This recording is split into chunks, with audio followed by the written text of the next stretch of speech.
Good evening. Before we speak another word, let us honor the one who speaks in secret. Let us take 2 slow breaths together, and let us be very still. In the first breath, we release the day, its triumphs and its troubles. In the second breath, we acknowledge the presence that is nearer than breathing, closer than hands and feet. Now, quietly, inwardly, we enter the secret place. Not with noise, not with words, but with a listening that says, "Speak, Lord, thy servant heareth." We begin at the end of fear. That is our announcement tonight.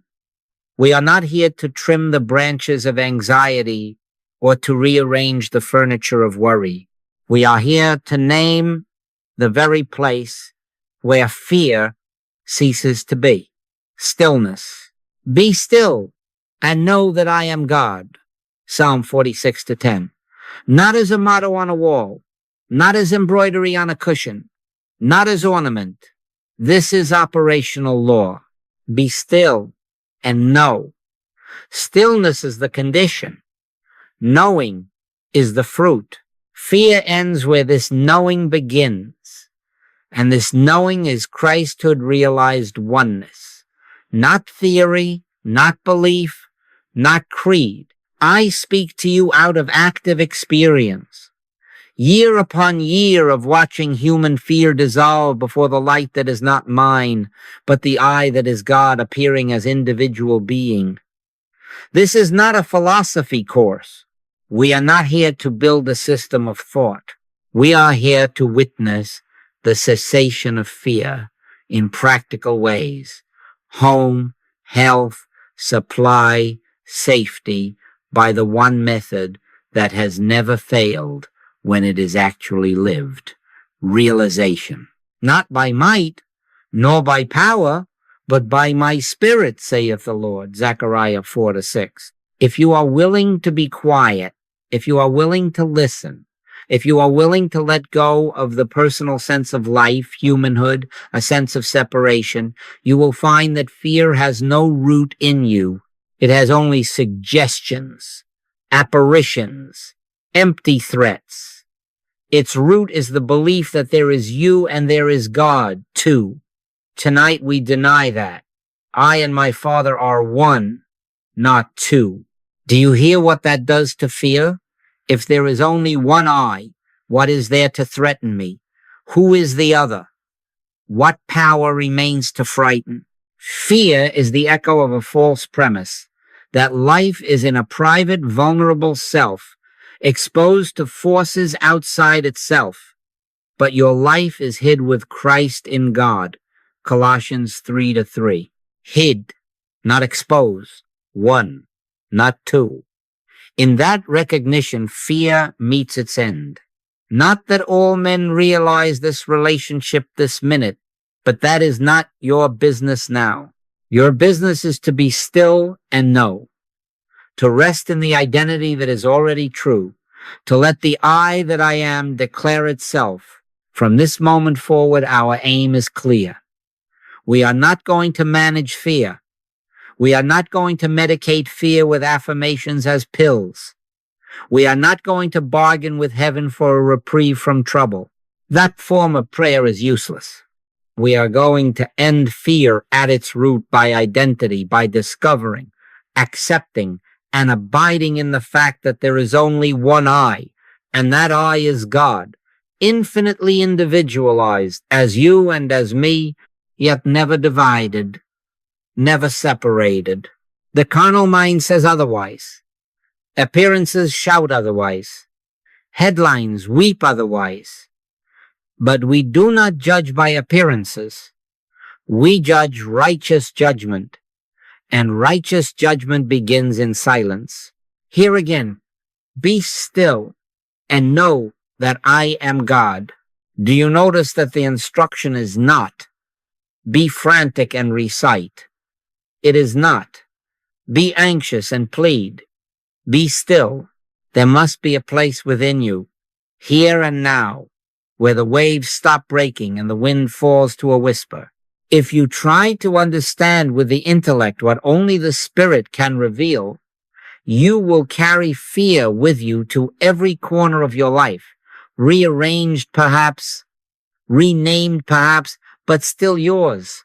If instead you retire for minutes into inner quiet, drop the efforts, drop the reasonings, drop the bargains, and in humble willingness say, Father within, reveal thyself, the answer comes.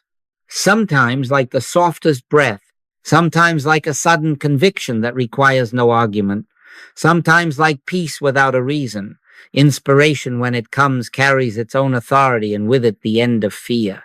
Let me say this with great emphasis and great gentleness. You have been told that fear is inevitable, a companion of mortality. But immortality is the truth of you, for ye are dead, and your life is hid with Christ in God. Dead to what? Dead to the belief of a self apart from God. Alive to what? Alive to the I that is the life, the bread, the light. Do not try to add God to a frightened self. Let the frightened self be still, and the I that has never been afraid will show forth. Perfect love casteth out fear. 1 John 4:18. Love is not sentiment. Love is the recognition of oneness. Love says, there is only one I. Therefore there is nothing to oppose, nothing to resist, nothing to fear. Even the thing you thought you feared dissolves as you cease to endow it with an opposite power. Now, quietly, let us begin to adopt a new posture toward this subject. We are not going to hunt fears down and name them as if cataloging species. We are going to withdraw the only life fear ever had, our belief in separation. If a shadow on the wall seems menacing, you do not wrestle the shadow. You remove the cause, the false light, the mistaken angle. So with fear, we take away its cause by realizing identity. The cause is the claim that I am an isolated ego, a private mind, a body at risk. The remedy is the simple, profound, operative truth. Only one. I and my Father are one. I in the midst of me is God. Let us be practical. Make this your way this very hour. Before any decision, before any response to alarm, stop, be still. 2 breaths will do to remind you. And in that pause, do not ask for protection. Do not plead. Acknowledge, Father, I know thy presence is here. I relinquish the belief that there is God in me. Reveal thyself as the eye of my being. Then wait.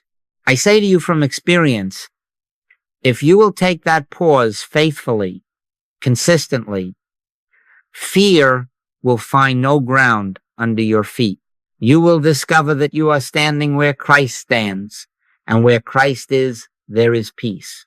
In the days ahead, we will unfold step by step how this realization functions, how forgiveness clears the instrument, how inspiration becomes direction, how demonstration flows without petition. But tonight we have made the only start that matters. We have named the end of fear and the place where it is found. Stillness filled with knowing. Do not postpone this to a better moment. It is here. It is now. The kingdom of God is within you. Luke 17:21. Within means within. Enter quietly, lovingly. And if a tremor of fear seems to linger, do not fight it. Look through it. Say within yourself, neither do I condemn thee. I stand in the one. The I that I am is God. And rest. We begin where fear ends. In silence. In oneness. In the I am that never trembles. From here, everything to be said will only confirm what already is. God expressed as your very life. Be still. and know. And as you know, you will find that fear, which seemed so loud, was only the noise of a dream from which you have awakened. From here, let us be very simple. Humanhood is a life lived as if there were two. God somewhere and you here. A private mind to guard, a private body to protect, a private supply to accumulate. In humanhood, the day begins with calculations and ends with exhaustion. Locks on the doors, pillows of contingency, lists of pros and cons. In humanhood, we measure our safety by distance from danger and our peace by the absence of threat. In humanhood, every good appears earned or at risk, every love precarious, every breath on loan, and always, under the surface, a quiet ache. Alone, I must secure my life. That ache is the birthplace of fear. Christhood is the annulment of that premise. Christhood is not a religious label, not a badge pinned to a human self. Christhood is God appearing as individual being. It is life realized as one expressing infinitely, never divided, never separate. Hear the Master. I and my Father are one. John 10:30. He did not say two with a close working relationship. One. And Paul, who spoke another dialect of the same reality, confesses, Christ in you, the hope of glory, Colossians 1:27. And again, I live, yet not I, but Christ liveth in me, Galatians 2:20.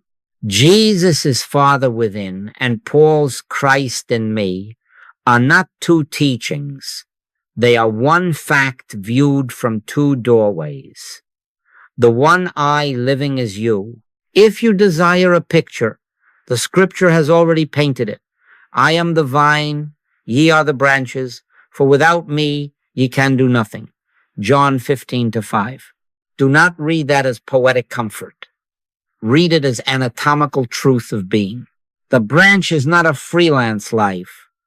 The sap that courses the vine is the only life the branch has. The fruit on the twig is the life of the vine showing forth. Now hear the reversal that dissolves fear. You are not a branch severed, trying to be green by effort. You are a branch abiding in the vine of God's own life. And the sap is one.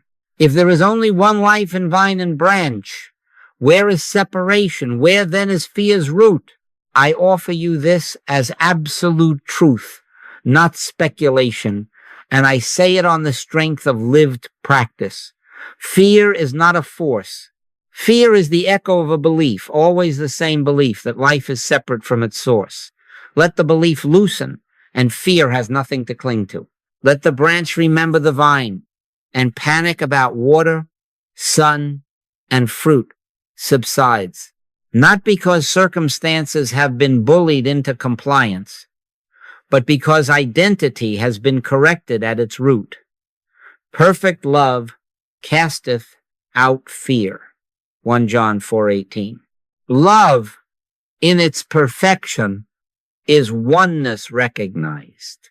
When there is only one I, there is no opposite power to dread. Now, some of you will say, but I feel my separateness. I feel the pressure, the loneliness, the contingency. Yes, in humanhood, you will. And I do not condemn you for that feeling. Neither do I condemn thee. But I will not pamper the feeling by agreeing that it tells truth. We do not judge by appearances. We judge righteous judgment. Righteous judgment asks, what is the life that lives here? Is it a private entity eking out its days? Or is it the Father within doing the works? The Master made no claim to personal power. The Father that dwelleth in me, he doeth the works. John 14:10. When you bring your thought into agreement with that, when in the secret place you acknowledge, Father within, thou art the eye of me, you have crossed the threshold out of humanhood. The change may be as quiet as a dawn, but it is a change of government. It is the end of fear's rule. Let me show you this with a simple story. A young mother came one afternoon, eyes wide, breath quick, reporting fears for her child, school troubles, health worries, a future that seemed to lean over them both like a cliff. I asked her to sit, to say nothing, to listen with me. We took those 2 breaths. Then I said, silently now, release the belief that you are a separate self responsible for a separate life. Acknowledge the life of this child and my life are the one life of God individualized. The Father within is the life within us. Let us abide in the vine together. In a few minutes, the strain left her face. Nothing had been argued. No outcome had been plotted. Identity had been remembered, and with it, fear's foundation had been removed. In the days that followed, the outer concerns found their places. Teachers changed, health steadied, but hear me, the essential thing had already happened. The branch had ceased to tremble at the wind because it knew its root. Do not confuse this with positive thinking. Do not attempt to graft God onto a frightened self. That will leave you double-minded and therefore unstable. The instruction is not repeat that you are safe until you feel better. The instruction is abide consciously as the branch in the vine. Concede to truth what truth proclaims of itself. Only one I infinitely individualized as you and me, yet never divided. In that abiding, the heart hears what the ears cannot. A still small voice saying, I in the midst of thee am mighty. I am thy life, thy light, thy bread. And fear, which fed on the notion of apartness, falls asleep for lack of food. You ask, how do I know I have shifted from humanhood to Christhood? Not by halo or emotion. Often there is only a settled authority, a quiet word within that does not argue. You find yourself less eager to defend, less urgent to secure, less hungry to be approved. There is an ease, not of circumstances, but of being. You speak less often of my strength and my wisdom, and more often you hear yourself say, Father within. You discover supply as flow, not hoard. Safety as presence, not distance. Guidance as inspiration, not calculation. This is not passivity. This is true activity, the life of God living itself as you. For in him we live and move and have our being, Acts 17:28. The verse is not poetry, it is physics of spirit. Some will protest, but what of responsibility? What of planning? What of prudence? I am not counseling carelessness. I am counseling a change of source. Do what you must outwardly, but let the hand that writes the check, the mouth that gives the answer, the feet that walk into the interview be known within as the hand, mouth, and feet of the one. Then the activity is not yours entombed in a self. It is God expressing his function. Fear cannot attach to that. What would it threaten? Who would it oppose? There are not two. So I ask you now, tenderly but firmly, to make this exchange in the inner temple. Lay down the belief of a separated self-humanhood with its restless arithmetic and receive, not as acquisition, but as recognition, the truth of your being, Christhood. Say within yourself, not as a spell, but as truth realized, I and my Father are one, not two. I am the branch abiding in the vine. The sap is one. The Father within is the doer, the life, the law. Then rest. Fear will come knocking, as habit does, but you will find no hand within to open the door. The house is now occupied by one. That is the shift. That is the core revelation. Fear dissolves, not because we have shouted it down, but because we have withdrawn the lie that fed it. Separation. Abide, and you will see.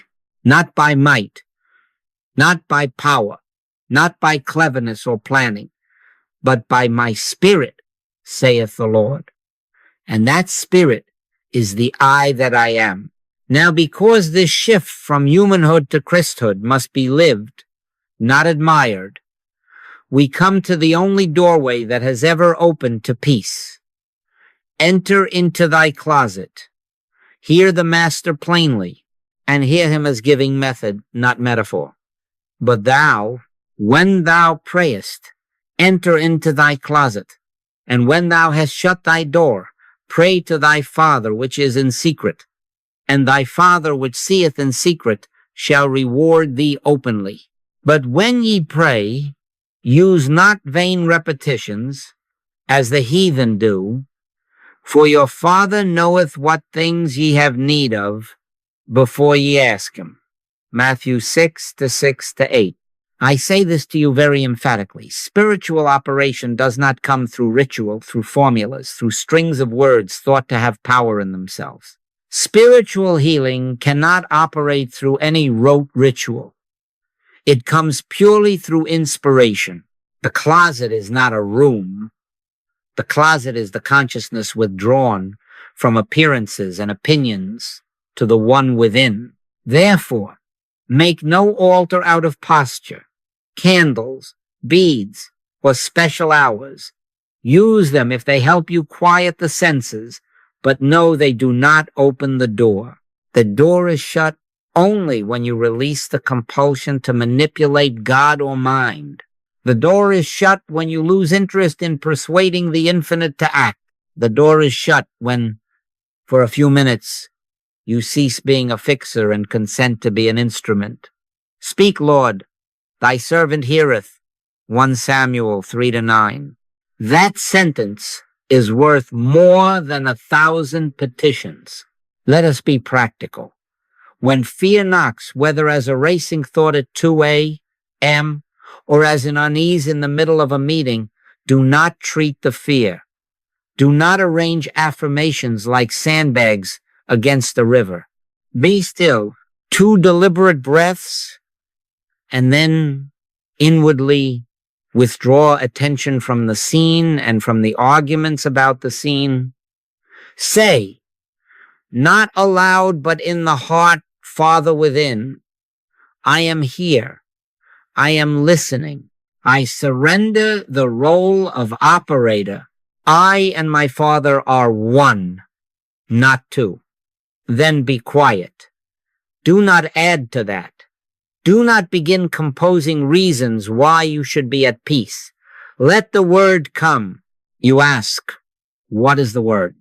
In my experience, it arrives as a conviction that requires no argument.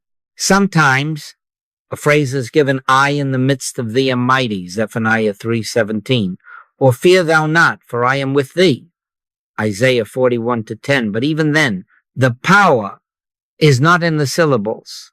The power is in the presence that breathes them.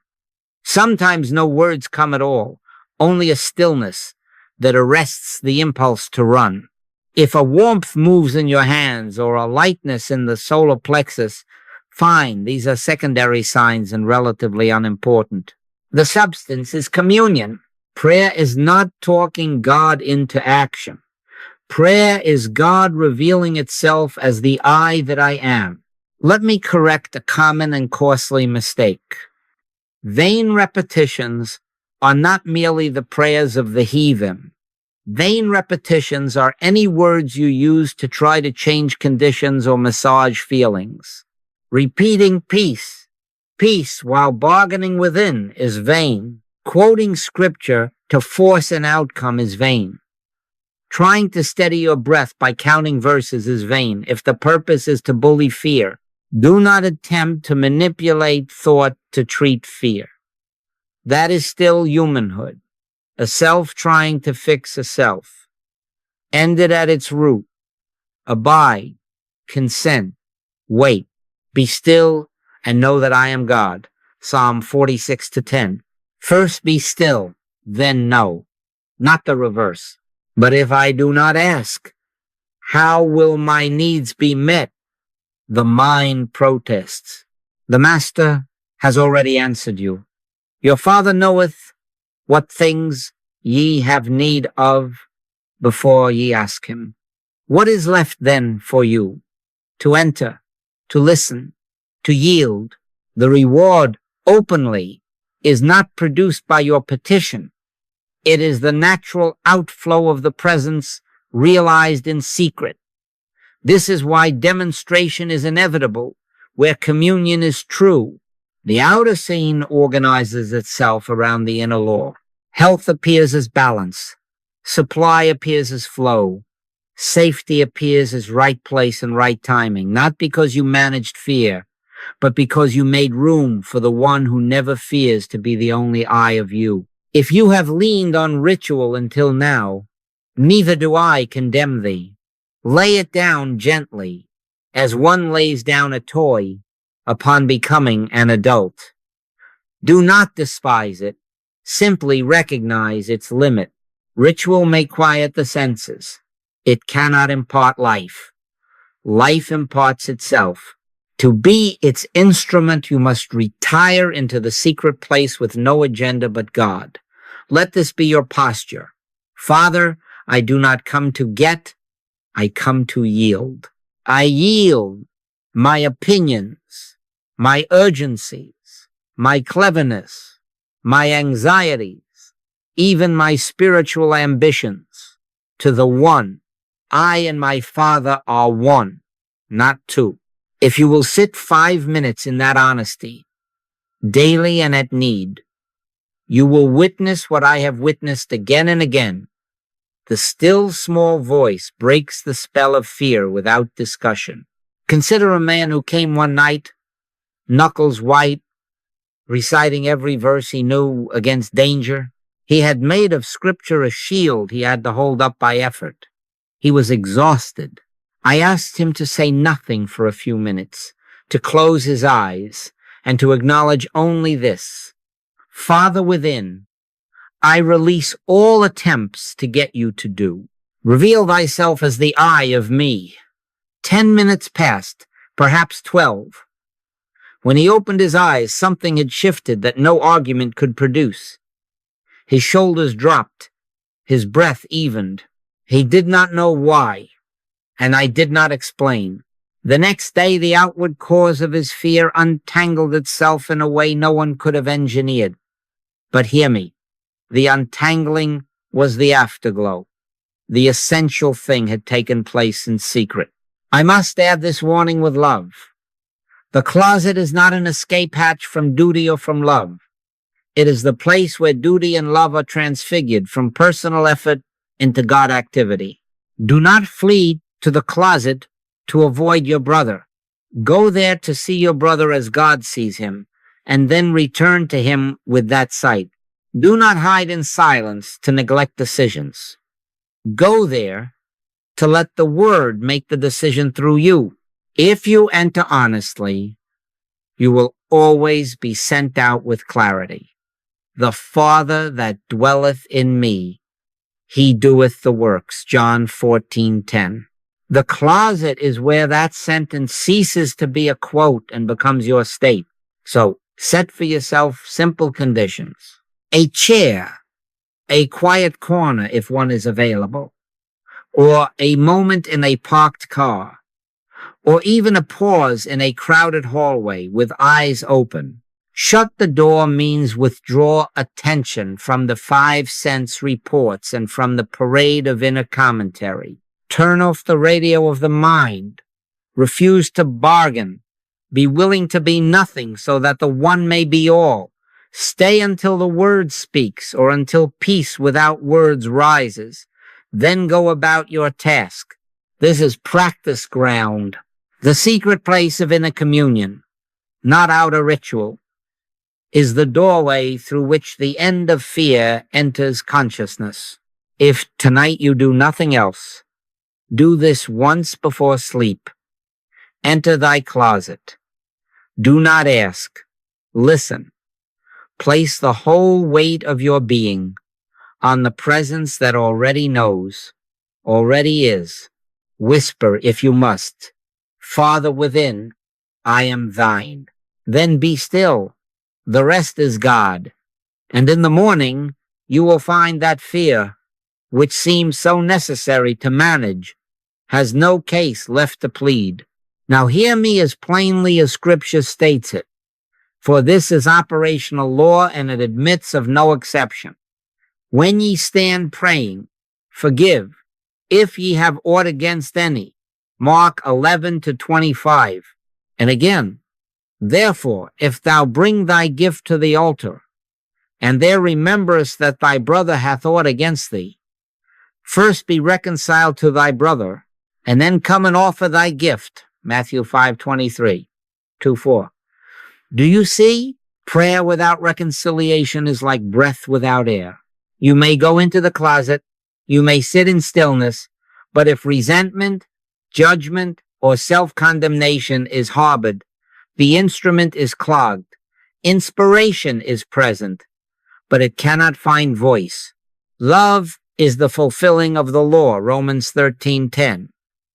Do not try to get the law to function in the absence of love. I say this not as a moral lecture. I say this as a working principle learned across years of ministry.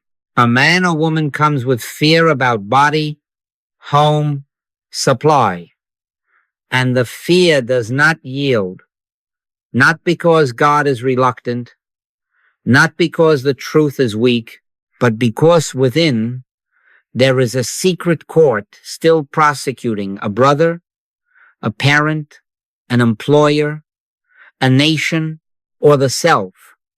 That court must be dismissed. Judge not, that ye be not judged, Matthew 7:1, is not a threat from above. It is a description of the mechanics of prayer.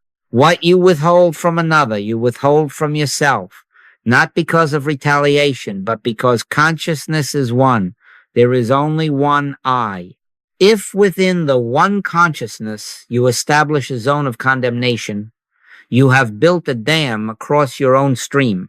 So we begin here as a prerequisite, not a postscript. Forgiveness. Let us make it simple, and let us do it now. Close the inner court in your heart at this instant. Release every individual from criticism, judgment, blame. Whisper within. Neither do I condemn thee, John 8:11. Name no exceptions. Do not keep a private list of the 2 or 3 who are different. No, let the list be emptied. Release the memory of harsh words, of unpaid debts, of betrayals. Release their names into God. And then this can be more difficult. Release yourself. The self-accusations you recite at midnight are just as obstructive as your grievances against your neighbor. If our heart condemn us, God is greater than our heart. 1 John 3:20. Let that greaterness prevail. You protest. But what of justice? What of accountability? Listen carefully. Forgiveness is not the abolition of right order. Forgiveness is the recognition of true identity. Why callest thou me good? None is good, save one, that is, God. Luke 18:19. All that we have called good has been God flowing through willing instruments. And all that we have called evil has been the impersonal carnal mind trying to find outlet through ignorant instruments. The carnal mind is enmity against God, Romans 8-7. It is not your mind or mine. When you impersonalize offense, you withdraw your brother or sister from your indictment and place the blame where it belongs on a no law, nothingness that Jesus named a liar from the beginning, John 8:44. Then forgiveness is not a heroic act. It is sane vision. You are not excusing a person. You are seeing through a mask. This seeing through has power. Consider the Master on the cross. Father, forgive them, for they know not what they do. Luke 23:34. He did not pronounce this after events had softened. He said it in the act, while nails were yet in his hands. Do you imagine he asked us to do less? And you see that in that forgiveness, the claim of fear was broken? Love, realized there as oneness beyond the appearance of enemies, dissolved the premise of opposition. That is why perfect love casts out fear. Fear feeds on twoness, me and the offender, me and the threat, me and God. Love ends the arithmetic. Let me bring this down to your kitchen table. A woman came asking prayer for sleep. Weeks of worry, she said, and fear that would not let her rest. We entered the closet together, but the atmosphere was tight, unmoving. I asked, "Is there anyone against whom you hold a case?" Tears came. A sister, distant for years. The mind offered reasons, detailed and old.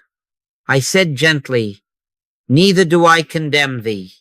Can you, in your heart, release her into the care of the One? Can you see that whatever seemed to act there was not her, but the old impersonal enmity that deceives?" She nodded. We sat in stillness and performed no ceremony but this inner release. I set you free, and in the same motion, I am free. That night, she slept. The phone call from the sister came later. That was the afterglow. The essential work was the clearing of the instrument by love. Please hear this admonition in tenderness and strength. Do not attempt to pray, to demonstrate, to heal, while secretly nursing injury. Do not even attempt to quiet fear while your heart prosecutes a brother. It will not work. You will get temporary modifications, at best, and an exhaustion that follows, because you are trying to pipe water through a clogged line. First clear it, then the flow is natural. When you stand praying, forgive. This is legal tender in the kingdom. Nothing else spends. Some will say, "I have tried to forgive," but the feeling returns. You have tried to change a feeling? I am asking you to change a seeing. Take the person out of your mental dock. See the carnal mind, impersonal, without law, attempting to act and see it wither under the light of oneness. There is only one I. There is no I to offend and no I to be offended in God. Let this truth be your court. Then the feeling will follow, perhaps like a slow thaw, perhaps like a sudden melt. If it seems to return, do not condemn yourself for the echo. Simply look through again and again. Consistency is the mercy that God as your consciousness extends to habit. I include now a word about self-forgiveness because some of you are kind to the world and cruel only at home. You refuse yourself rest because of past errors. You rehearse failures as if they could improve by repetition. End it. If sin is impersonal, so is mistake. Learn, amend, yes, but do not build an altar to remorse. As far as the east is from the west, so far hath he removed our transgressions from us. Psalm 103-12. Accept removal.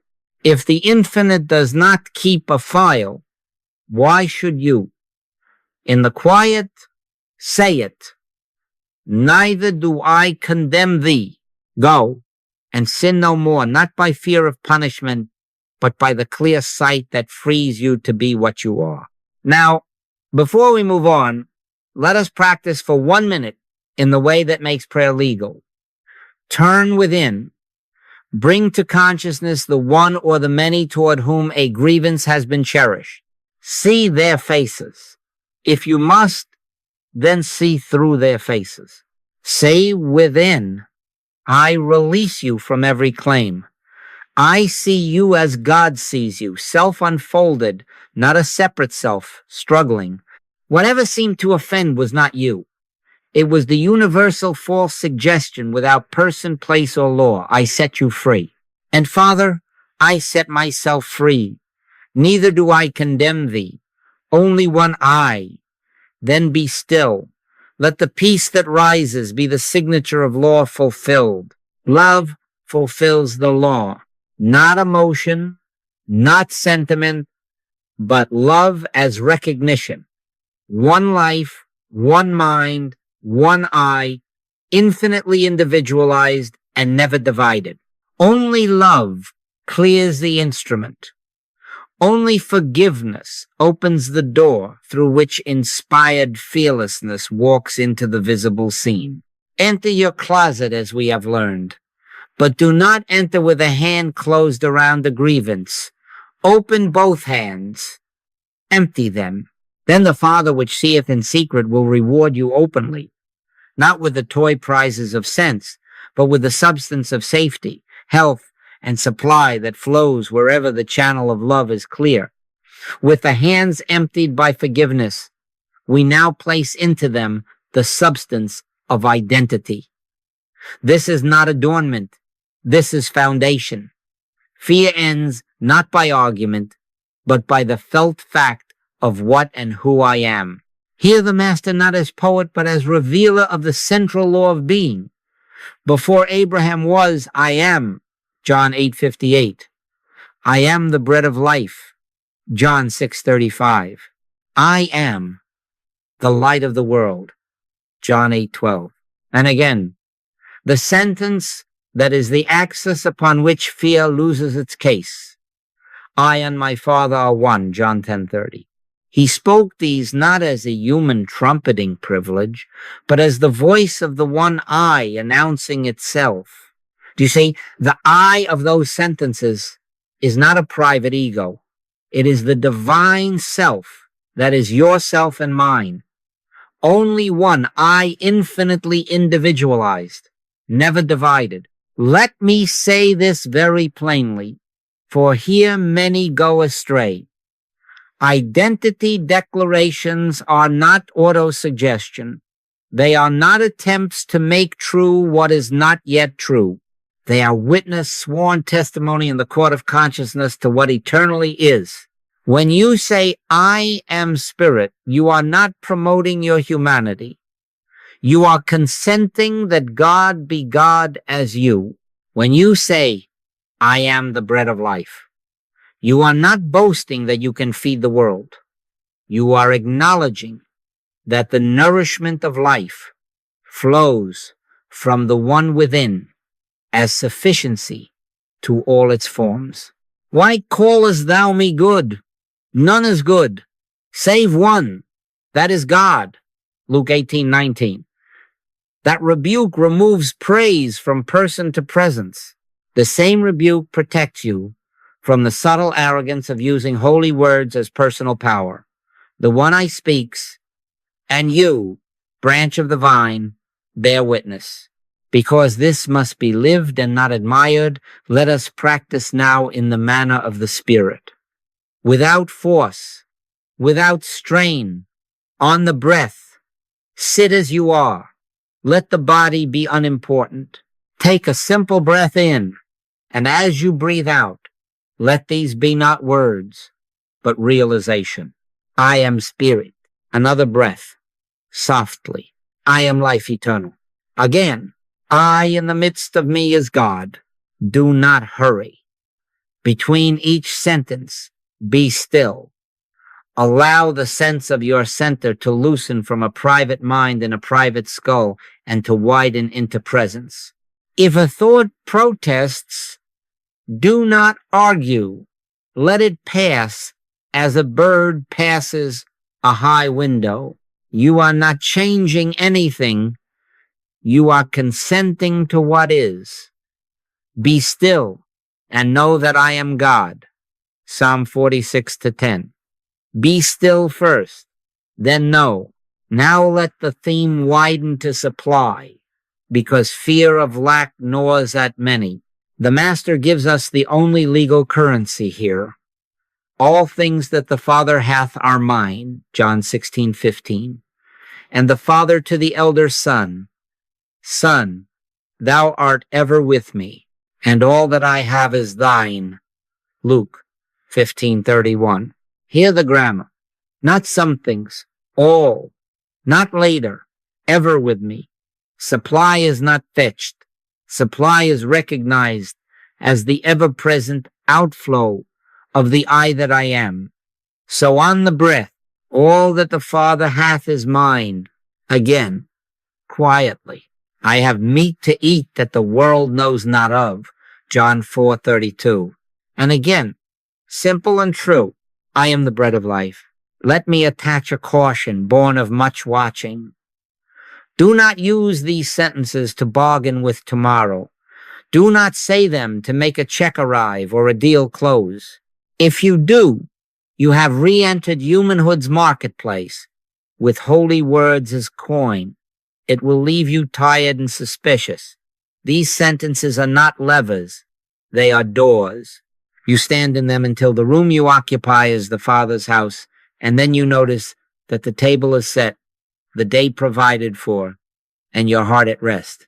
Take no thought, for your heavenly Father knoweth. Matthew 6:31, 3:2. Sufficiency, not seeking, dissolves fear of lack. Now to light, for fear is darkness and absence, not a presence. Jesus said with the simplicity of sunrise, I am the light of the world. He that followeth me shall not walk in darkness. John 8:12. Again, the I is not a man. It is the light which lighteth every man that cometh into the world. John 1-9. If there is only one light, and it is the life of you, then fear's shadow cannot hold its outline on the breath. I am the light of the world. Again, the light shineth in darkness, and the darkness comprehended it not. John 1-5. Now, rest a moment. Do not imagine beams or force. Simply admit that where light is, darkness is not. This is not egoic boasting. This is recognition that the light which is God is the life of your individual being, and it renders fear illegible. We return to the root refrain. For this is the medicine, the law, the song of freedom. Only one. I whisper it and mean it. I and my Father are one, not two. Again, only one I, the I that I am. Feel how that sentence removes the premise upon which fear stands. If there are two, fear must patrol the border. If there is one, what border remains? To whom, against whom would fear act? The arithmetic is the therapy. Perfect love, oneness recognized, casteth out fear. 1 John 4:18. Not because love argues better, but because love ends the twoness that fear feeds upon. Permit me to show you a picture from recent days. A craftsman came with the old anxiety about work drying, bills gathering. He had tried to fix the outer scene with late nights of pleading prayer. I asked him to lay the ledger down and to enter the closet without petition. We sat with 3 sentences only. On the breath, all that the Father hath is mine. I have meat the world knows not of. I in the midst of me is God. 10 minutes. No plan emerged. No idea for marketing. Only a slow warmth where the stomach had clenched. The next week, 2 orders appeared from corners he had not worked before. Do not make a law of sequence from this. The point is not the orders. The point is that the inner verdict shifted from I am separate and must secure to only one I, ever flowing, and fear had no law left to cite. If you will be faithful to this for a brief season, not as emergency therapy, but as daily bread, you will discover another fruit. The declarations begin to declare themselves in the market. You notice a silent sentence rise unsolicited. I am the light of the world. In the doctor's office, while others rustle forms, you become aware. I in the midst of me is God. On a commute, over a checkbook, at dawn and at night, the word stands up inside and bears witness to itself. Pray without ceasing. 1 Thessalonians 5:17 does not mean talk without pause. It means abide without interruption in the truth of identity until the abiding praise you. I add this gentle warning. Do not time God. Do not measure your peace by the clock or your faith by sensations. If today the words seem dry, neither do I condemn thee. Sit, breathe, and let the one eye be the only doer. These sentences are like clear windows. Sometimes rain taps them, sometimes sunlight pours through, sometimes fog presses. The window does not produce the view, it allows it. Your task is to keep the glass clean, forgiveness, love, and to sit where the window is the closet of inner stillness. The view takes care of itself. There is a name that gathers all these declarations into a single authority given from the first. I am that I am. I am hath sent me unto you. Exodus 3:14. That I am is not ancient history. It is the present identity of your being when in humility and certainty you take its name upon your lips. You are not adopting grandeur. You are surrendering self-pretension. You are allowing the sender to be the sent in you. And fear, which is only the rumor that there are two, has nothing left to say. So let this be your rhythm today and in the days that follow. At waking one breath, I and my Father are one, not two. At mid-morning, without moving your lips, I am spirit. At noon, I have meat the world knows not of.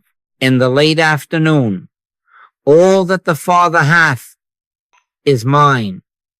And as you lie down, I, in the midst of me, is God. Do not push. Do not decorate. Declare and feel. Then be still.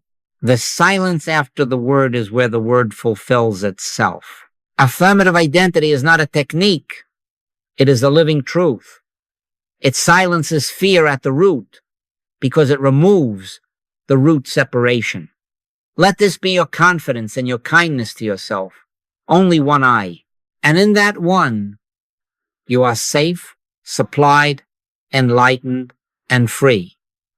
Not by might, nor by power, but by my spirit, saith the Lord. And that spirit speaks now as the I that I am. Having taken the name and found the center, we must learn to see rightly. For what is fear but a verdict rendered on a misseen world? Judge not according to the appearance, but judge righteous judgment. John 7:24. Righteous judgment is not optimism. It is vision. It is the trained refusal to give personhood to that which never was a person. It is the impersonalization of both good and evil, so that the one I may be seen where a mixed company seem to stand. Here first the necessary correction, for praise can ensnare as surely as blame. Why callest thou me good? None is good, save one, that is God. Luke 18:19.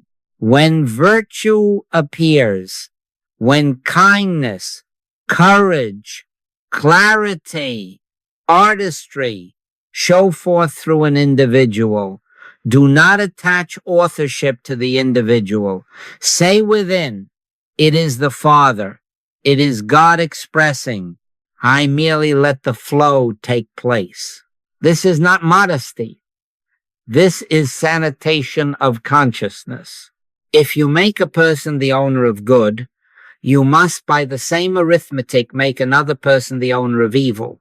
And then you have returned to a universe peopled by private causes, and fear will be necessary to patrol all those borders, ended at the root. Good is God.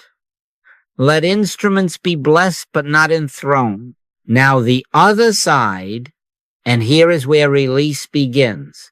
The carnal mind is enmity against God. Romans 8-7. Note the grammar.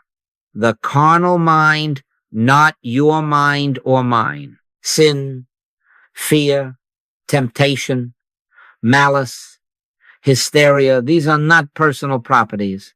They are impersonal currents. The universal hypnotism that the master called a liar and the father of it, John 8:44. They claim personhood the way a gust claims a tree, by shaking it. But the gust has no roots in the tree. When you feel a fear thought throb at 3 a.m., when a resentment tries to rehearse its lines, do not accept the part. Do not say, my fear, my temper, my obsession. Say, this is not I. This is the old impersonal enmity presenting itself. It has no law, no person, no place, and no power. I and my Father are one, not two. Do you see the mercy in this? When you remove person from evil, resistance drops. You are no longer trying to wrestle your brother into heaven or yourself into sainthood. We wrestle not against flesh and blood, Ephesians 6:12. We do not wrestle persons at all. We witness the nothingness of that which claims to be a mind at odds with God. Resist not evil, Matthew 5:39, is not passivity. It is strategy. If you push against nothingness, you invented a substance. If you stand in the eye and look through, the mask falls of itself. Practice this way, and I say it after many years of trial and error. Always begin by depersonalizing. A co-worker's sharp word, not him. The universal anger seeks outlet. You will not be the audience. A nation rattling sabers on your radio, not them. The crowd minds fear, looking for a host. You will not adopt it. A memory that stings, not you. An old recording in the world mind pressing. Play. You refuse to be its speaker. In each case, withdraw the human label. Then turn within one breath, two, and let the truth declare itself. I, in the midst of me, is God. Only one I. Someone will ask, but if I do not take ownership, will I not become careless, excusing harm? Listen gently, but exactly. To impersonalize is not to excuse. It is to see. If you see a man sinking in quicksand, you do not condemn the man. You understand the sand and take steps that actually free him. Judgment by appearance would beat the man. Righteous judgment recognizes quicksand and brings a rope. So with every form of evil, when you see through the person to the impersonal suggestion, inspiration can instruct you, speak or be silent, step in or step back, correct or comfort. Action taken from righteous judgment is free from fear because it is not taken against the person. It is the Father's work undoing a lie. Let me show you this in the small theater where most of us live. A young father came afraid, a child in the house crying at night, tempers frayed, his own patience snapping. He thought himself a poor father and feared it would mark the child. In the closet, we did not pray that God fix his temper. We did not talk improvement. We impersonalized. This irritation is not your nature. It is the impersonal old fatigue of the race seeking a voice. It has no law, no lineage in God. Then we declared quietly, I and my Father are one, not two. I, in the midst of me, is God. Silence came. He rose not with a technique, but with sight. That night, when the cry woke him, the same wave came, but he recognized it as weather crossing a sky he was not.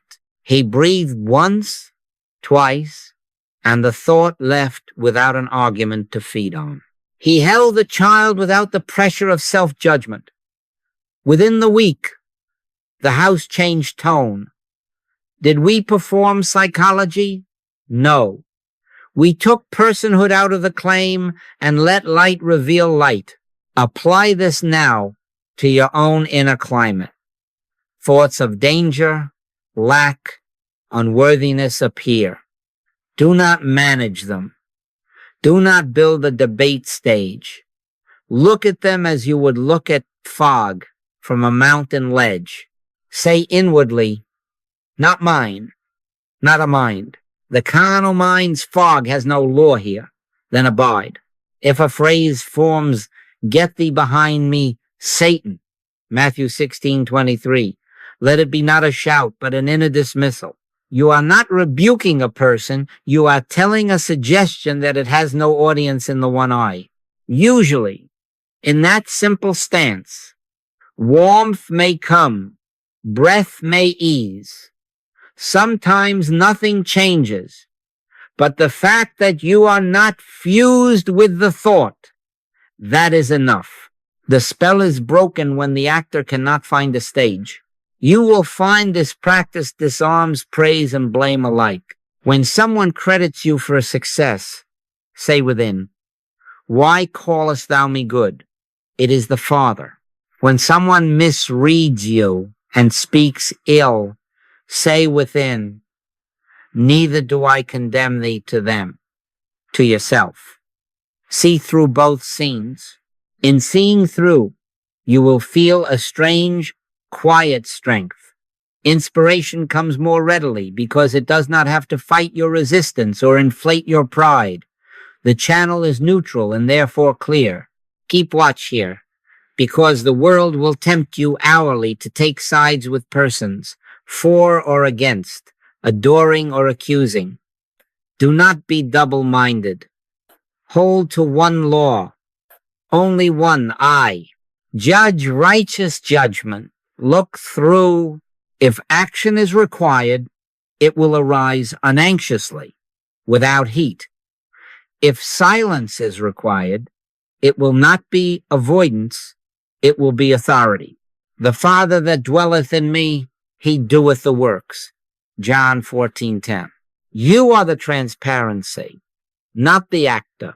So let us state the principle cleanly, and let conscience seal it. Fear has no personal owner. It is not my fear, his fear, her fear.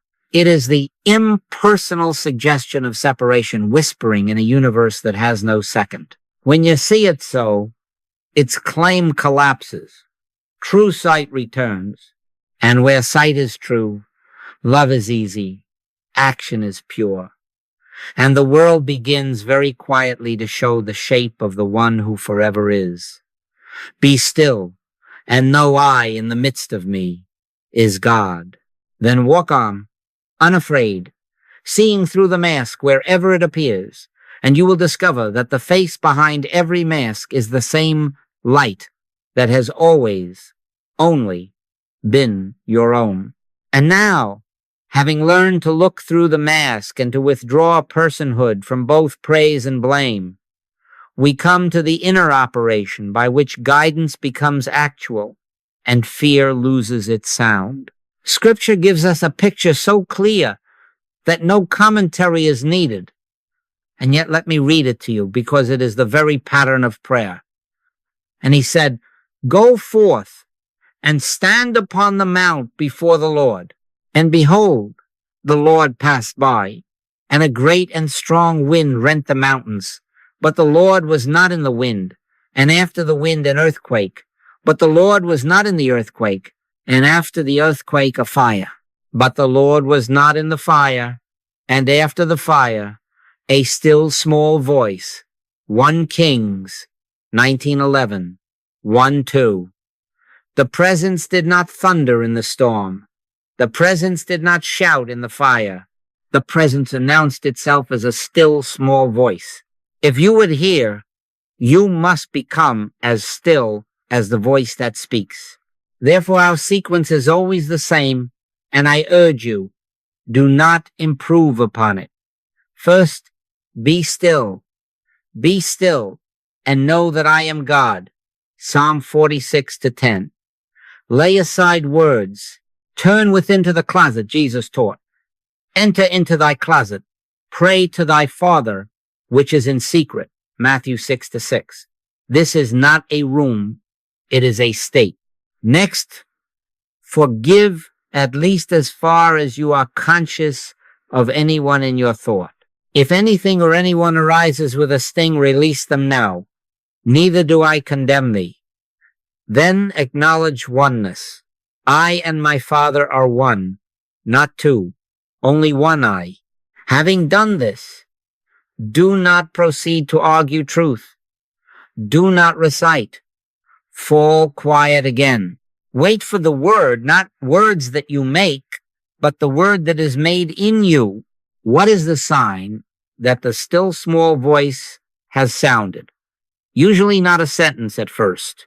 Often it is a hush, a shift in the atmosphere of your being, the sensation of breath easing as if a tight band had been loosened. Sometimes warmth rises at the solar plexus or hands. Sometimes the eyes moisten without story. These are secondary signs, and I say to you, as I have said to many, they are relatively unimportant. They are not the authority. They are the breeze that moves when a larger presence enters the room. If no sensation comes, do not be troubled. In quietness and in confidence shall be your strength. Isaiah 30:15. The strength is not in sensation. The strength is in the presence recognized. When the word is heard, it carries its own fearlessness. You do not have to wind yourself up to courage. In that instant, fear has no argument left, and you find that peace has taken the chair where fear sat. My sheep hear my voice, and I know them, and they follow me. John 10:27. Notice the voice and the following are of a piece. The hearing gives the authority for the step. Do not reverse it. Do not decide first and then try to secure divine approval. Wait until the yes that needs no adjectives forms inside. It may be as simple as go. It may be as quiet as not now. It may be a single scriptural sentence floating to the surface with new weight. Let not your heart be troubled, John 14:1. And as it speaks, the tumult falls. The fruit is the test. The peace of God, which passeth all understanding, shall keep your hearts and minds. Philippians 4:7. Peace that precedes outward change is the signature that the word has been recognized. I must speak here with the firmness of love. Do not proceed to outer action until that inner yes is felt.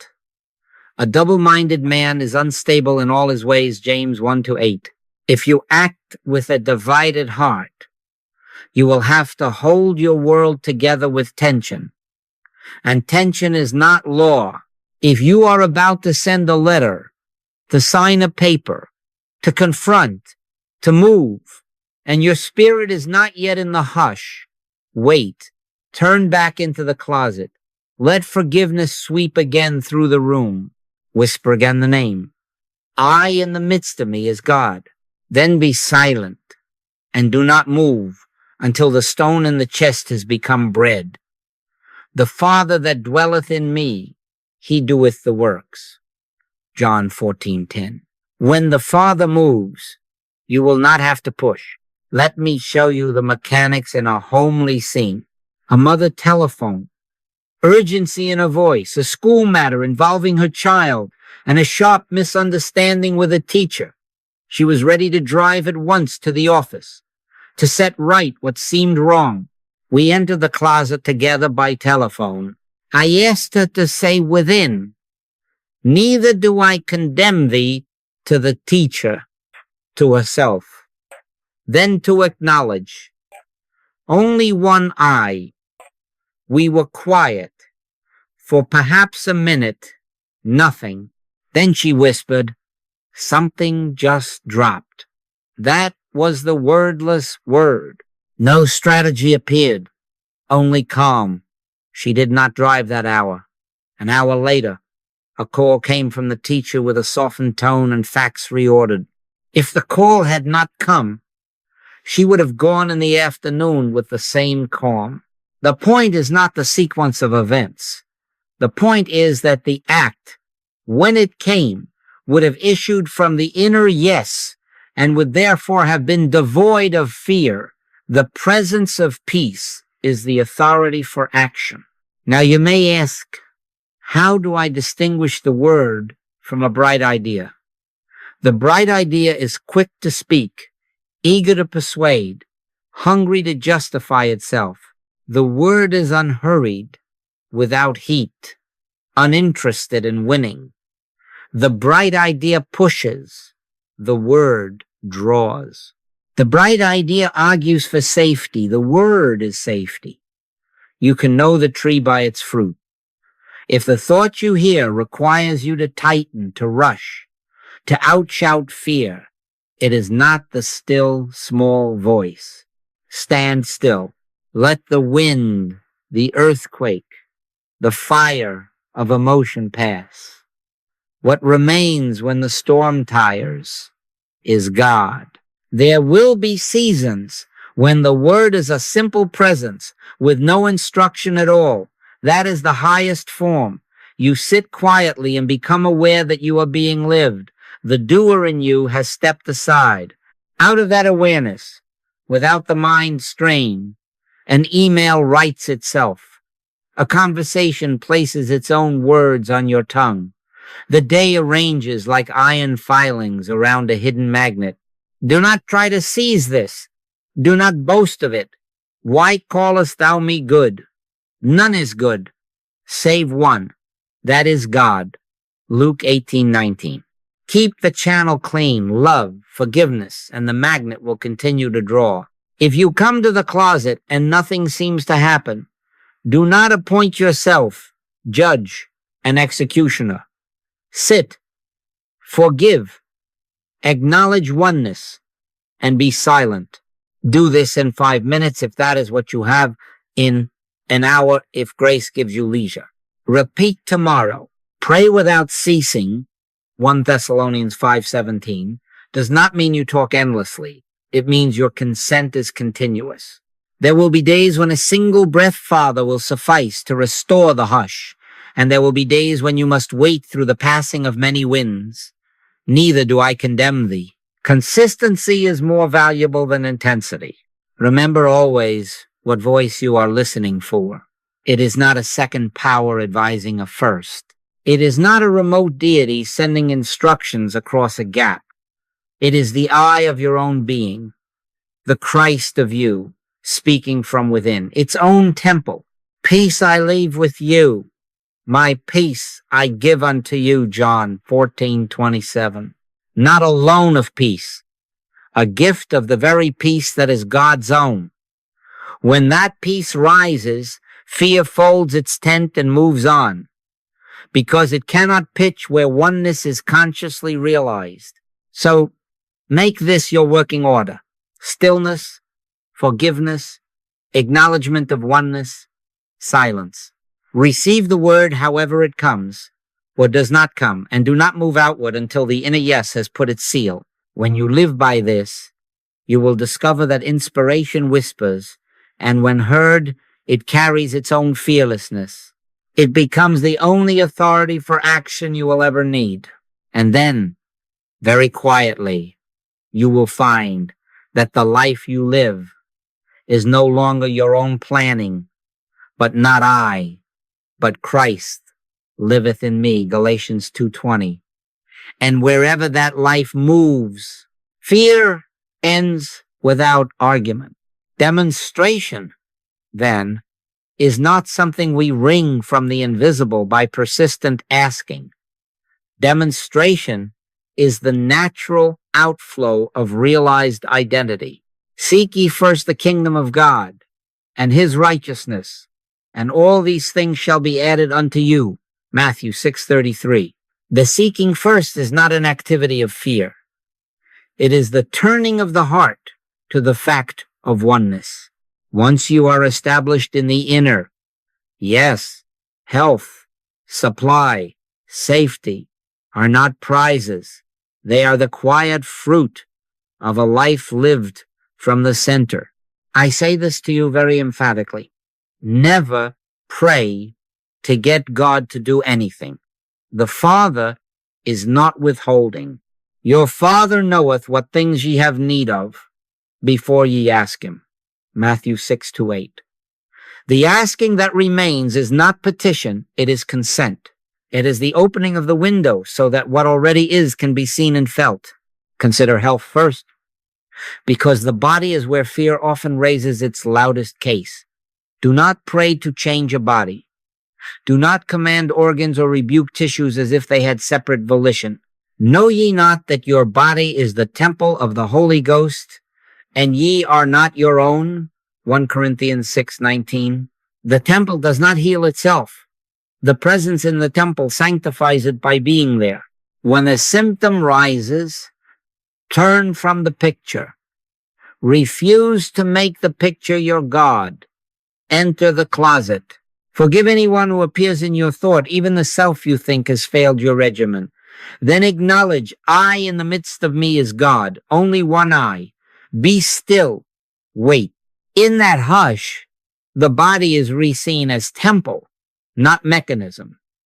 And a law begins to operate that the human mind does not control.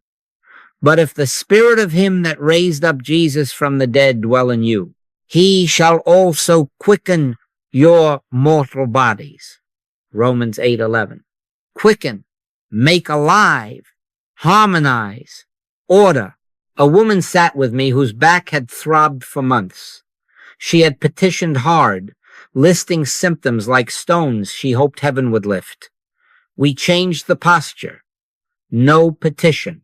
We said together, the life which is God is my individual life. I, in the midst of me, is God. Then silence. After minutes, I asked, what are you aware of? She answered, only that I am being held. That night she slept without waking for the first time in a season. The back did not become a project in her mind. The presence was recognized. The body, being temple, bore witness. Do not make a law of sequences out of this. Sometimes the sign comes at once, sometimes later. The law is the same. Turn from the picture, realize identity, rest, and let the quickening be the Father's work. Supply is no different in principle, though the world trains you otherwise. The carnal mind urges you to acquire, to track, to manage probabilities with a clutched heart. Refuse anxious asking. Take no thought, saying, what shall we eat, or what shall we drink? For your heavenly Father knoweth. Matthew 6:31, 3:2. The spirit within you is its own sufficiency. Hear the Master. I have meat to eat that ye know not of. John 4:32. That is not poetry. It is law. When fear of lack presses, do not draft plans in panic. Withdraw. Forgive the world of its debts. Acknowledge, all that the Father hath is mine. I have meat to eat the world knows not of. Then sit in the clean air of that knowing. The still small voice will either say, be at peace, or it will lay a simple step on your heart. A phone call without strain, a letter without hustle, a single adjustment that feels as natural as breathing. Even if a step comes, notice it comes from sufficiency, not to get sufficiency. A tradesman, facing a thin month, wished to petition hard. We would not. We entered silence on the sentences you have been given. 10 minutes, no idea, arrived. The week unfolded with sufficiency that did not owe its life to his worrying. 2 prior customers returned. A friend settled an old account, and the rent was met without the metallic taste of fear. I say again, do not build superstition from this. Do not think, if I say the words 3 customers must appear. This is not coin tossing with heaven. This is living in the awareness that the source of your life is in the midst of you and expresses as the necessary form of each day. Sufficiency appears because sufficiency is the nature of the I that I am. And safety, let us speak bluntly.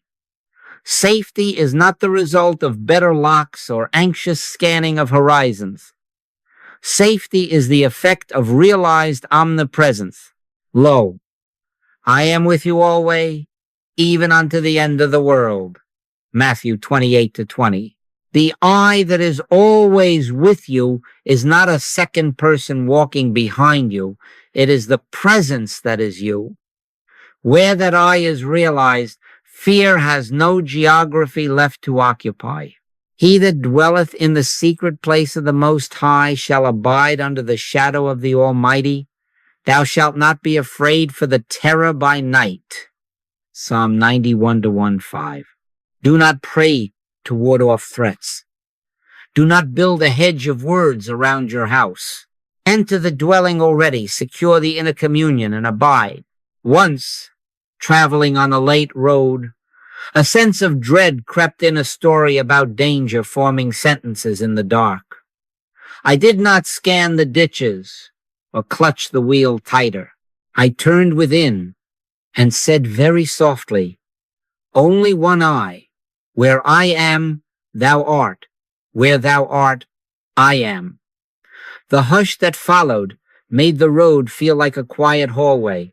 A mile later, I came to a turn with debris strewn across the lane and a patrol car already there, guiding the few of us around. There was no heroism, there was presence. If the debris had not been marked, the same presence would have been the seeing and the step. Safety is not what happens around you. It is what you are abiding in. And the abiding is available now without petition because the I is with you always. Now the method, and please keep it as simple as it is exact. When any picture of discord presents itself, body, pocketbook, street, turn from the picture. Do not judge by appearance. Step into the closet. Forgive anyone who arises in thought. Release them from your court. Acknowledge identity. I and my Father are one, not 2. Only one I. Then fall still and wait. Do not attempt to heal, to supply, to protect. Be still and know that I am God. Psalm 46-10. When the inner assurance comes by peace more than by words, move as guided or do not move at all. This is demonstration without petition. It is letting the Father do the works.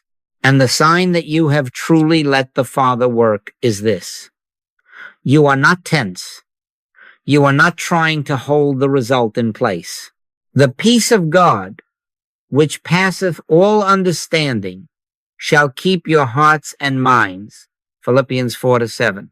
Peace keeps. You do not keep peace. Hold fast to the witness posture in every outcome. When good appears, health restored, accounts balanced, a path made straight, say within, why callest thou me good? It is the Father. It is God through me. Do not accept the crown for being a good practitioner. You are an instrument. And when error tempts an old ache, a sudden bill, a rumor at night, do not take the bait of personal ownership. Say within, not I, but the carnal mind making a noise. Get thee behind me, Satan, Matthew 16:23.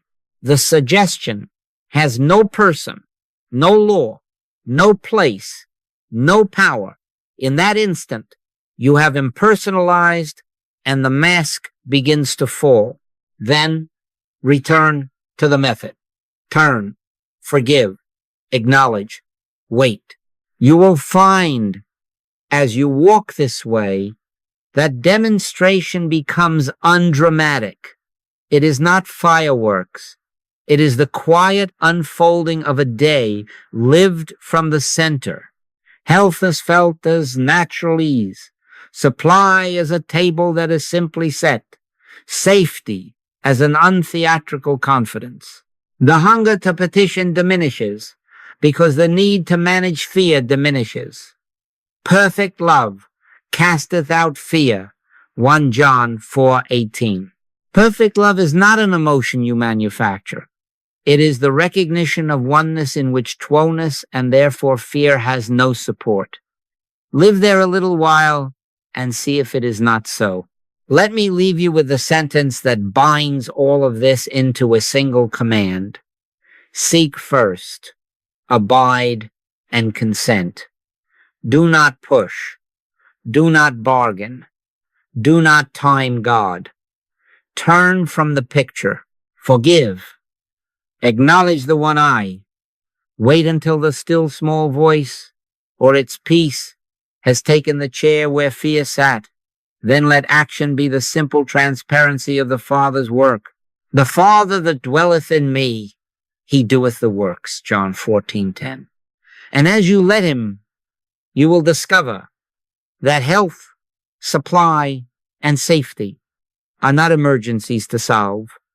They are the steady light of the I am, lived without interruption. Abiding is the word now, not a momentary flash, not a crisis prayer, but a life lived from the center as the ordinary order of the day.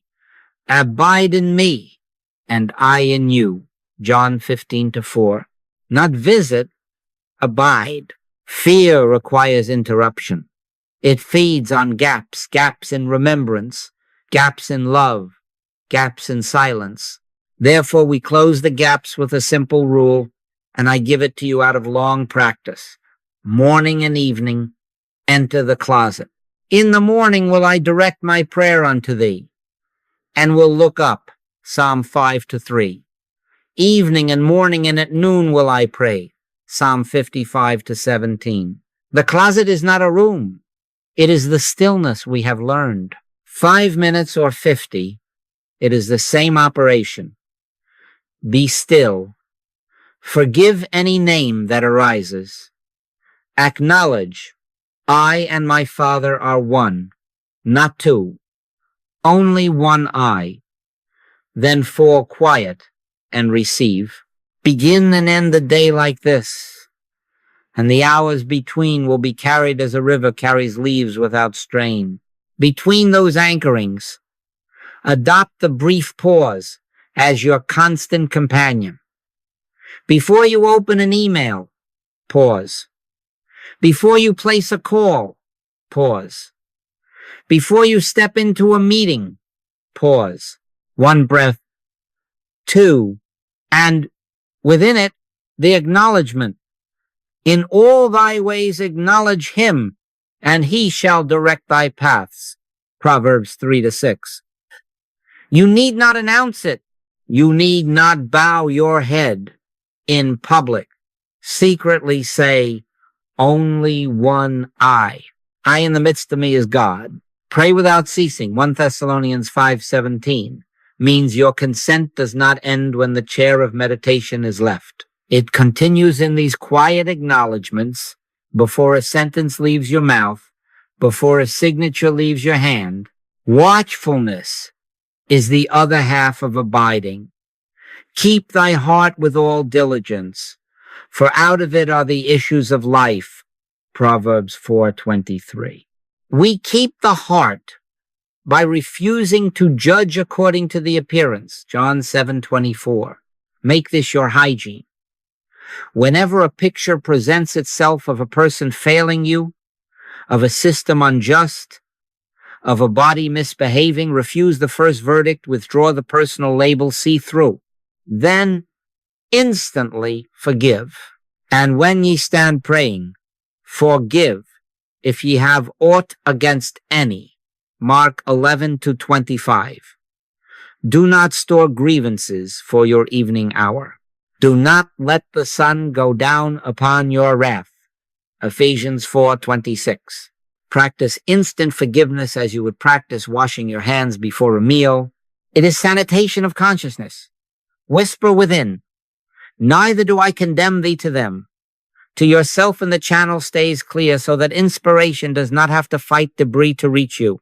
Simplicity must characterize this way, or you will lapse into ritualism disguised as spirituality. No special shrine is needed.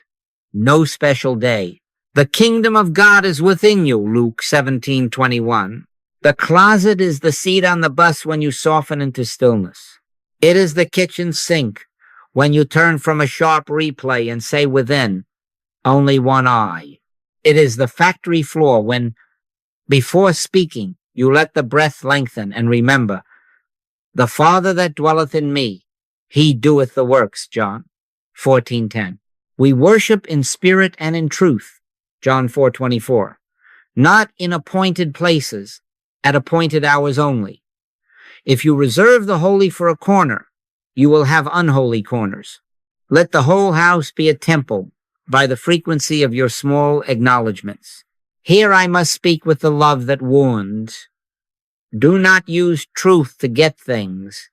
Never put the infinite to work on your finite projects. Seek ye first the kingdom of God and his righteousness, and all these things shall be added. Matthew 6:33. The sequence is law. If you seek first supply, even with holy words, you ask amiss, James 4:3. If you try to bargain, if I do my morning practice, will you fix this? You tempt the Lord thy God, Matthew 4:7. End it now. Let truth use you to reveal itself. Consent to be the transparency through which sufficiency shows as a paycheck, as an idea, as a rest in the night. But never aim the divine at an outcome. Aimed prayer is fear in a collar. Abiding prayer is love, letting God be God. Carry the posture of neither do I condemn thee into the places where life rubs, close family, work, the city. There, abiding is tested and proved. At the breakfast table, when an old habit speaks through a loved one, watch.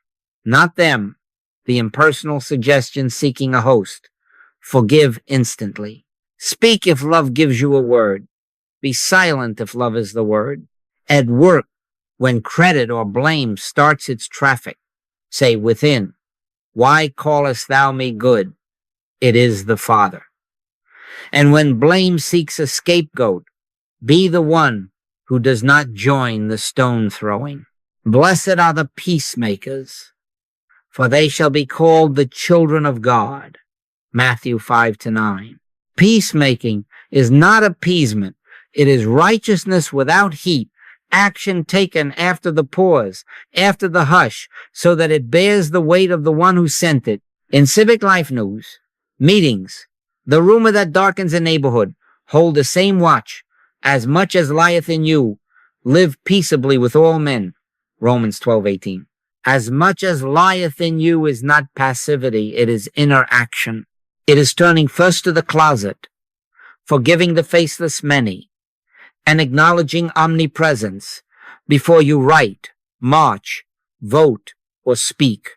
Then your act, whatever it is, will be free of fear's residue and will carry a surprising authority because it is not personal. Set a watch, O Lord, before my mouth. Keep the door of my lips. Psalm 141-3. Abiding guards the tongue and guides the hand. You will ask, how do I keep the channel clean amid so much motion? Keep a quiet ledger in your heart, not of wrongs, but of releases. Several times in the day, let there be a sentence that resets the instrument. I set this world free.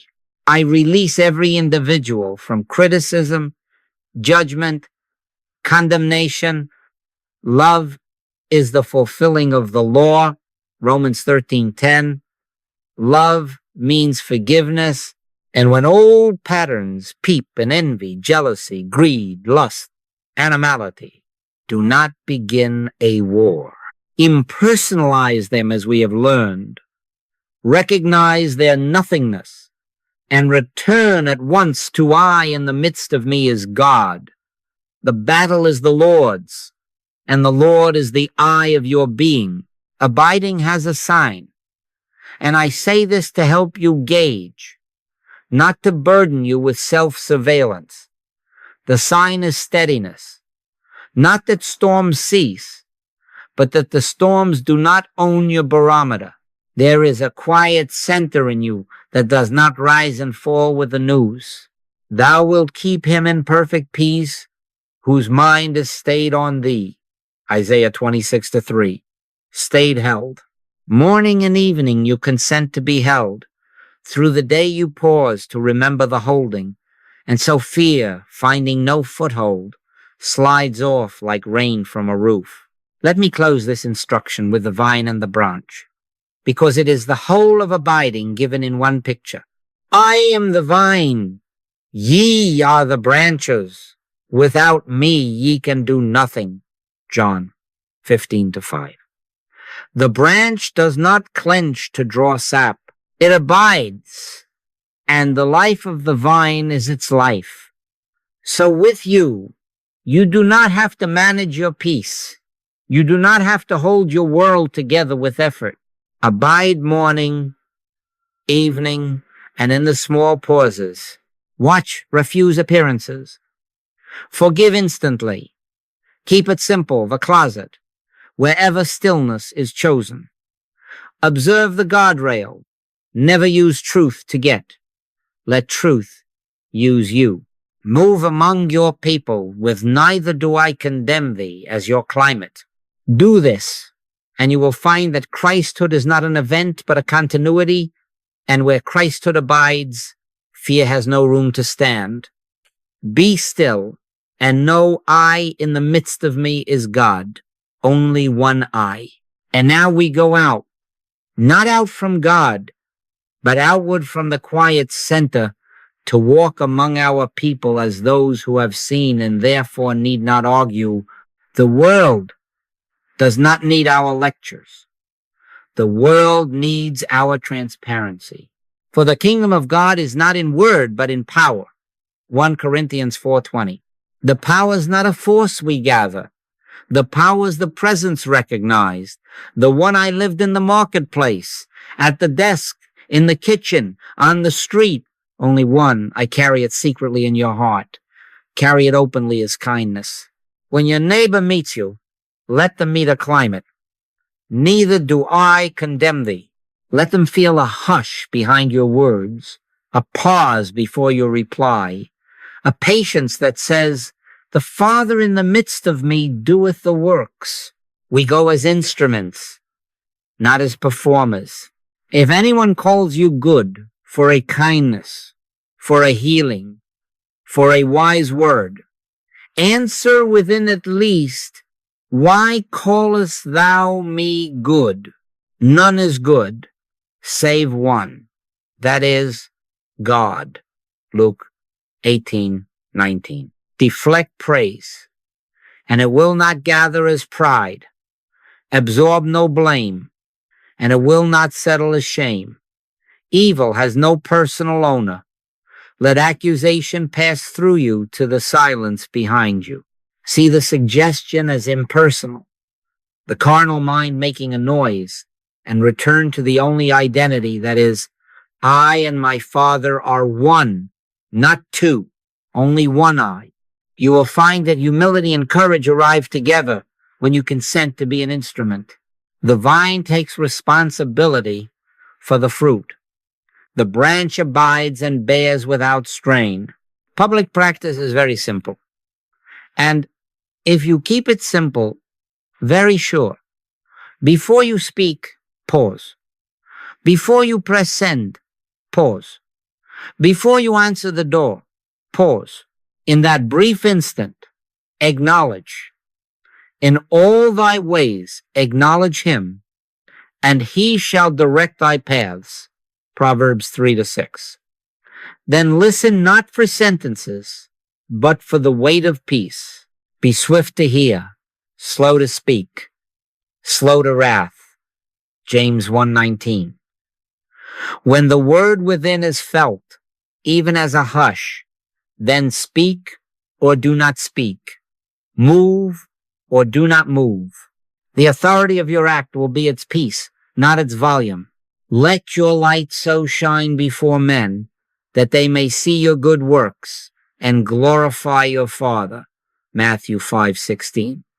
Notice, not glorify you, glorify your Father. That is the test of whether you have been the instrument or the star. You will meet fear again, for fear will try the door to see if there is still a latch. Do not despise the trying. When fear reappears about a child, a diagnosis, a bill, a rumor, do not join battle on fear's field. Return at once to the closet we have named. Turn from the picture.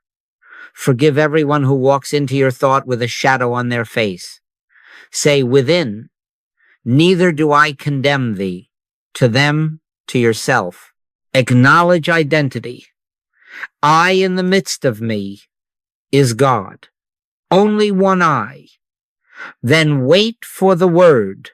Do not time it. Do not measure your worth by how fast it comes. Yea, though I walk through the valley of the shadow of death, I will fear no evil, for thou art with me. Psalm 23-4. The with me is the within me. When the hush settles, even if no sentence comes, move again into the world. That is resilience. That is how fear ends at the root, not by suppression, but by the presence recognized. Let this become your manner of being in every public place. In the meeting where heat rises, be the one who pauses first. Set a watch, O Lord, before my mouth. Keep the door of my lips. Psalm 141-3. You are not withholding truth. You are letting truth find its own tone. In the queue when impatience stirs the crowd, be the quiet branch.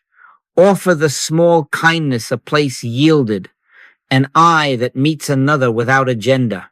In the hospital corridor, do not gather the stories of symptoms. Sit, forgive, acknowledge oneness, and let the presence fill the hall with its own fragrance. A soft answer turneth away wrath. Proverbs 15-1. A soft presence turns away fear. You will discover that the fewer words you need, the more weight each word carries. For it is not you speaking, but the Spirit of your Father which speaketh in you. Matthew 10:20. Do not argue truth. Be it. If you are met with challenge, if someone would pull you into debate, remember, my sheep hear my voice. John 10:27. Those who are ready to hear will hear, not because you convince them, but because the same I in them answered the I in you. If they are not ready, love them and pass by without injury. As much as lieth in you, live peaceably with all men. Romans 12:18. The peace that lies in you is God. Give it room. Refuse the bait of superiority. Refuse the tug to display spiritual attainments. Why callest thou me good? It is the Father. This is your safety, your sanity, and your strength. And to you who fear that your light is too small for a large world, hear this. You are not responsible for the horizon. You are responsible for consent. Consent to be lived. Consent to be the window through which the morning enters the room. In an office of 100, one transparency of God quiets the air. In a family of many patterns, one heart that releases judgment changes the weather. Lo, I am with you always, even unto the end of the world. Matthew 28-20. The I that is with you is the I that you are. Walk therefore with quiet feet. Let the soles of your shoes remember the secret. Only one I. I send you now, not to perform, not to defend, not to sell God, but to rest as God's own expression wherever your day places you. Keep the rule you have learned. When a picture of discord presents itself, turn, forgive instantly, acknowledge identity, be still, and wait for the word. Then, whatever is given you to do it without strain. If nothing is given, do nothing outwardly, and let your being be the sermon. The peace of God, which passeth all understanding, shall keep your hearts and minds. Philippians 4-7. Peace keeps. You do not keep peace. Let us seal this with the slow declarations that are the atmosphere of your commission. Say within and feel, not as sentences, but as self. I and my Father are one, not two. I am the light of the world. He that followeth me shall not walk in darkness, but shall have the light of life. John 8:12. All that the Father hath is mine. Luke 15:31. Peace be still. Mark 4:39. Carry these not as charms, but as realized identity. Let them be the climate you move in, the pause before your words, the rest after your deeds. Go quietly. Walk the I am way. And where you are, fear will have no place to stand. For the one I is there. And love only. Love fills all in all.